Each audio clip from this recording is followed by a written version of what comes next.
প্রিয় দিনী ভাই এবং বোনেরা, আগামী 25 এবং 26 জুন সিলেট বালাগঞ্জ আসতেছি রুকিয়া চিকিৎসার জন্য। যারা জিন জাদুতে আক্রান্ত তারা চাইলে আমাদের সাথে সরাসরি স্ক্রিনে দেওয়া নাম্বারে যোগাযোগ করতে পারেন। সরাসরি আমরা সেখানে থাকবো ইনশাআল্লাহ। সিলেটের যারা আছেন এসে সরাসরি চিকিৎসা নিয়ে যেতে পারবেন ইনশাআল্লাহ। আমরা কোরআন সুন্নাহ অনুযায়ী তাবিজ কবজ নকশা ব্যতীত সম্পূর্ণ কোরআন থেকে চিকিৎসা দিয়ে থাকি। যারা জিন জাদুতে আক্রান্ত আপনারা যোগাযোগ করে এরপরে আমাদের সাথে ডেট নিয়ে বা যেদিন আসবেন তার আগের দিন জানিয়ে অথবা এখন থেকে সিরিয়াল দিয়ে রাখতে পারেন, যাতে করে আপনাদেরকে আমরা প্রাণ থেকে চিকিৎসা দিতে পারি। আপনাদের নামগুলো আমরা লিপিবদ্ধ করে রাখতে পারি আগে থেকে, সহজেই যাতে আপনারা চিকিৎসা নিতে পারেন ইনশাআল্লাহ। আমাদের স্ক্রিনে দেওয়া নাম্বারে যোগাযোগ করবেন। আগামী 25 এবং 26 জুন সিলেট বালাগঞ্জ দেখা হচ্ছে ইনশাআল্লাহ। আসসালামু আলাইকুম ওয়া রাহমাতুল্লাহি ওয়া বারাকাতুহু। প্রিয় দিনী ভাই এবং বোনেরা, আজকে আমরা এত গুরুত্বপূর্ণ একটি বিষয় নিয়ে আলোচনা করব যে যাদের জাদু কুফরির কারণে রিজিক বন্ধ হয়ে যাচ্ছে, যাদের ইবাদতে মন বসছে না, যাদের চাকরি বাকরি সব ধ্বংস হয়ে যাচ্ছে, যাদের স্বাস্থ্য নষ্ট হয়ে যাচ্ছে, অসুস্থ হয়ে যাচ্ছে, যাদের সংসারে শান্তি নাই, জাদুকুফরি করে এই সমস্যাগুলো তৈরি করে আমাদের আশেপাশের অনেক পরিচিত অপরিচিত আত্মীয় স্বজন অথবা প্রতিবেশী। তো এদের থেকে আমরা কিভাবে এই জাদুকুফরি থেকে মুক্তি পেতে পারি, আল্লাহ তাআলার কাছে কিভাবে সাহায্য পেতে পারি, এমনই একটি শক্তিশালী আমল বা শক্তিশালী দোয়া আজকে আমরা শিখবো ইনশাআল্লাহ। প্রিয় দিনী ভাই বোনেরা, আমরা যতগুলো ভিডিও তৈরি করি চেষ্টা করি সম্পূর্ণ কোরআন এবং সহিহ হাদিস থেকে আপনাদের মাঝে উপস্থাপন করার জন্য, যাতে করে আপনারা সেই আমলগুলো করে উপকৃত হতে পারেন। আপনারা যখনই আমাদেরকে মেসেজ দেন যে হুজুর আলহামদুলিল্লাহ আপনার দেয়া এই আমলগুলো করে উপকৃত হয়েছি, তখন আসলে অন্তর থেকে আপনাদের জন্য দোয়া এবং ভালোবাসা এমনিতে বের হয়ে যায় যে আল্লাহ তাআলা আমার মাধ্যমে যে আপনাদেরকে উপকৃত করেছেন, সুস্থতা দান করেছেন, এর থেকে বেশি আর কি হতে পারে। অন্তত আপনাদের উপকারে আসতে পেরেছি। তাই ভিডিওটা যদি ভালো লাগে অবশ্যই শেয়ার করবেন, যাতে করে আপনার মাধ্যমে অন্যরাও শিখে আমল করতে পারে। যদি ভাই এবং বোনেরা, আজকে যে আমলটি আপনাদেরকে শিখাবো ইনশাআল্লাহ, এই আমলটি করার পদ্ধতি হচ্ছে আপনি রাতের বেলা যখন ঘুমাবেন, এশারের পরে ঘুমের আগে এই সময়টা বেছে নেবেন। নিভু নিভু আলো, ঘরের মধ্যে কোনো আলো থাকবে না, ছোট্ট একটা রুমের এক কোণে আপনার যেমন একটা ডিম লাইট জ্বলে, জিরো বাল্ব জ্বলে, এমন একটা জিরো বাল্ব জ্বালিয়ে জায়নামাজ বিছাবেন। সুন্দরভাবে ওযু করে এসে জায়নামাজে বসে আপনি কয়েকবার দুরূদ শরীফ পাঠ করবেন। দুরূদ শরীফ পাঠ করবেন, ইস্তেগফার পড়বেন। আল্লাহ তাআলার কাছে নিজের কৃত গুনাহের জন্য আগে ক্ষমা চেয়ে নেবেন। যখন আল্লাহ তাআলার কাছে বান্দা অন্তর থেকে আল্লাহ তাআলার কাছে সাহায্য চায়, ক্ষমা চায়, আল্লাহ তাআলা সেই বান্দাকে নিষ্পাপ করে দেন। এরপরে যখন বান্দা কিছু চায় আল্লাহ তাআলার কাছে, আল্লাহ তাআলা ফিরিয়ে দেন না। তো আপনার করণীয় কি? যখন ওই যে ওযু করে এসেছেন, জায়নামাজে বসেছেন, আল্লাহ তাআলার কাছে ক্ষমা চেয়েছেন, এরপরে 2 রাকাত নামাজ পড়বেন। যে নামাজের নিয়ত করবেন এভাবে যে আমি 2 রাকাত সালাতুল হাজত আদায় করতেছি।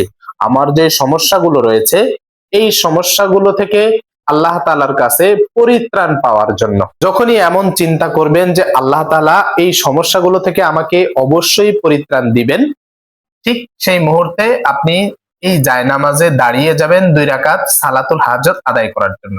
নিয়ত করবেন যে আল্লাহ আমি যে সমস্যাগুলো পড়েছি এই সমস্যা থেকে উদ্ধার হওয়ার জন্য, তোমার শুকরিয়া আদায়ের জন্য, তোমার ইবাদত বন্দেগী করার জন্য আমি 2 রাকাত নামাজ পড়তেছি, 2 রাকাত সালাতুল হাজত আদায় করতেছি। আল্লাহু আকবার। নিয়ত করার পরে স্বাভাবিকভাবেই নামাজের ভিতরে যেভাবে সূরা কিরাত এবং দোয়া এবং তাসবিহ গুলো পড়েন এভাবেই পড়বেন। পড়ার পরে আপনি যখন 2 রাকাত শেষ সালাম ফিরাবেন। এরপরে জায়নামাজে বসে আপনি কি করবেন? আপনার করণীয় হচ্ছে আপনি প্রথমে দোয়া কবুলের জন্য দুরূদ পড়বেন 3 বার।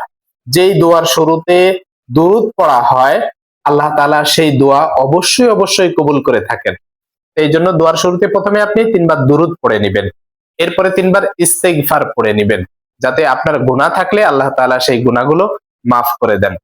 এরপরে আপনি মনোযোগ দিয়ে, আমি এখন যে দোয়াটি বলছি এবং স্ক্রিনে দিয়ে দিচ্ছি, আপনি এই দোয়াগুলো আরবিতে পড়বেন প্রথমে, এরপরে বাংলা অর্থের দিকে লক্ষ্য করে আল্লাহ তাআলার কাছে সাহায্য চেয়েছে এভাবে কান্নাকাটি করে বাংলায় পড়বেন, অর্থের দিকে লক্ষ্য করে।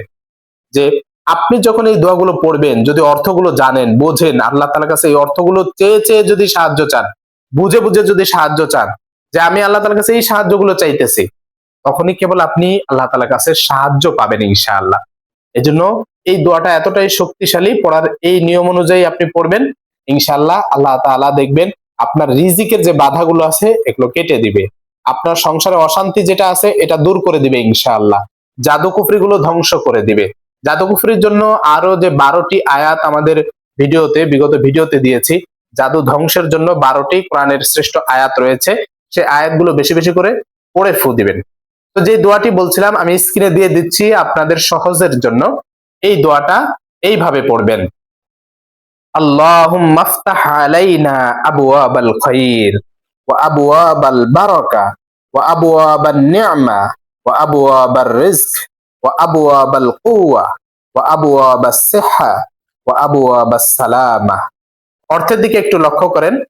হে আল্লাহ, আমাদের জন্য মঙ্গলের যত দরজা আছে আপনি উন্মুক্ত করে দিন, বরকতের যত দরজা আছে আপনি খুলে দিন, অনুগ্রহের যে দরজাগুলো আছে, আপনার দয়ার যে দরজাগুলো আছে সেগুলো খুলে দিন, রিজিকের দরজাগুলো খুলে দিন, এবং আমাদের শক্তি ও স্বাস্থ্যের দরজাগুলো খুলে দিন, আমাদের নিরাপত্তার দ্বার খুলে দিন, অর্থাৎ আমাদের সংসারে, আমাদের সকল কাজের মধ্যে আপনি শান্তি দান করেন। এইভাবে যখন অর্থের দিকে লক্ষ্য করে আপনি এই দোয়াটা পড়বেন, আল্লাহ তাআলা অবশ্যই অবশ্যই দেখবেন যে আপনাকে এই দোয়ার মাধ্যমে জাদুকুফরিগুলো ধ্বংস করে দেবেন, হিংসাকারীর হিংসা থেকে আপনাকে হেফাজত করবেন, এরপরে বদনজর যেগুলো আছে সেগুলো থেকে আল্লাহ হেফাজত করবেন। মোট কথা চারদিক দিয়ে আপনাকে যে বাধা প্রতিবন্ধকতা তৈরি করে রেখেছে এগুলো থেকে আল্লাহ তাআলা হেফাজত করবেন ইনশাআল্লাহ। এজন্য প্রিয় দিনী ভাই এবং বোনেরা, প্রত্যেকটা কাজের শুরুতে আল্লাহ তাআলার সাহায্য ছাড়া সেই কাজটা কখনোই পরিপূর্ণ করা যায় না। আল্লাহ তাআলার সাহায্য চাইতে হলে এভাবে ছোট ছোট আমলগুলো করে আল্লাহ তাআলার কাছে সাহায্য চাইতে হবে। বিশেষ করে যারা জাদু কুফরিতে আক্রান্ত, তারা সব সময় নিজেদেরকে আগে শক্ত রাখবেন, মনোবল ধরে রাখবেন। যদি আপনি মনোবল ধরে না রাখেন, তাহলে যারা জাদু কুফরিগুলো করে তারা সহজেই আপনার উপর জাদু করতে পারে। এই জন্য জাদু থেকে মুক্তির জন্য নিজের 3টা জিনিস সবসময় মনে রাখতে হয়। একটা হচ্ছে আল্লাহ তাআলার প্রথমে সাহায্য চাওয়া আল্লাহ তাআলার কাছে, দ্বিতীয় হচ্ছে আমল করা যাতে শরীরটা টাইট ভাবে বন্ধ থাকে, তৃতীয় হচ্ছে এই যে যে আমলগুলো আছে এই আমলগুলোর মাধ্যমে নিজেকে এমন মনে করা যে আমার আল্লাহ ছাড়া আর কারোর কোনো শক্তি নাই আমাকে ক্ষতি করা বা উপকার করা। এইভাবে যখন আপনি চিন্তা করবেন, মনে শক্তি সাহস যোগাবেন, দেখবেন যে আপনার সুস্থ হতে বেশি সময় লাগবে না ইনশাআল্লাহ। এজন্য এই 3টা জিনিস সবসময় মনে রাখবেন, আল্লাহর সাহায্য, আমল এবং মনোবল শক্ত রাখা। এই 3টা জিনিস ঠিক থাকলে আপনি অতি দ্রুত সুস্থ হয়ে যাবেন ইনশাআল্লাহ। তো যে দোয়াটি বলেছি এই দোয়াটি এই নিয়মে প্রতিদিন আমল করার চেষ্টা করবেন ইনশাআল্লাহ। আল্লাহ তাআলা আমাদেরকে এই যে যত জাদু কুফরি গুলো আছে, আমাদেরকে মানুষ ক্ষতি করার চেষ্টা করে, আল্লাহ তাআলা তাদের হেদায়েত দান করুক এবং আমাদের সুস্থতা দান করুক।